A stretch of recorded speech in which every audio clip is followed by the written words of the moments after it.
25 வயது.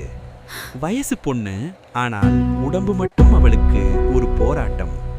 இதயம் பலவீனம், நுரையீரல் பிரச்சனை. ஒவ்வொரு மூச்சும் அவளுக்கு ஒரு போராட்டம். மருத்துவமனை வாசல், மருந்து வாசனை, மனதில் ஒரு கேள்வி. இன்னும் எவ்வளவு நாள்? அவள் முடிவு செய்திருந்தாள், என் வாழ்க்கையில் யாரையும் கட்டிப்போடக்கூடாது. அந்த நேரத்தில் அவள் வாழ்க்கைக்குள் வந்தான் அருண். 30 வயது. அவள் அவனிடம் சொன்னாள், என்னை காதலிக்காதே, நான் முழுமையானவள் இல்ல.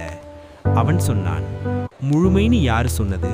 உனக்கு மூச்சு கஷ்டம் இருக்கலாம், ஆனா என் வாழ்வுக்கு மூச்சு நீதான். அவள் மருத்துவரை போட்டுகளை காட்டினாள். அவன் பார்த்தது அவளின் கண்களில் இருந்த பயம்.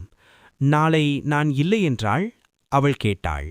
அவன் அவள் கையை பிடித்து மெதுவாக சொன்னான், நீ எவ்வளவு நாள் இருந்தாலும் அந்த ஒவ்வொரு நாளும் சந்தோஷமா இருக்கணும். நாளை என்ன நடக்கும் என்பதற்காக இன்றைய காதலை விட்டுட மாட்டேன். அவர்கள் திருமணம் செய்து கொண்டார்கள். திருமணத்துக்கு பிறகு அருண் ஒரு கணவன் மட்டுமில்லை, மருந்து நேரம் நினைவுபடுத்தும் நண்பன், மருத்துவமனைக்கு கையை பிடித்துச் செல்லும் துணை, இரவு மூச்சு திணறும்போது தூங்காமல் விழித்திருக்கும் காவலன். அவள் ஒவ்வொரு மூச்சும் அவனுக்கு ஒரு பரிசு. அவள் ஒவ்வொரு சிரிப்பும் அவனுக்கு ஒரு வெற்றி. ஒரு நாள் சியா மெதுவாக கேட்டாள், நான் உனக்கு சுமையா இல்லையா?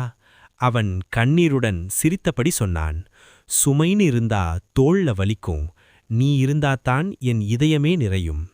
சிலருக்கு வாழ்க்கை நீளம் முக்கியமில்லை, அதில் யார் இருந்தார்கள் என்பதுதான் முக்கியம்.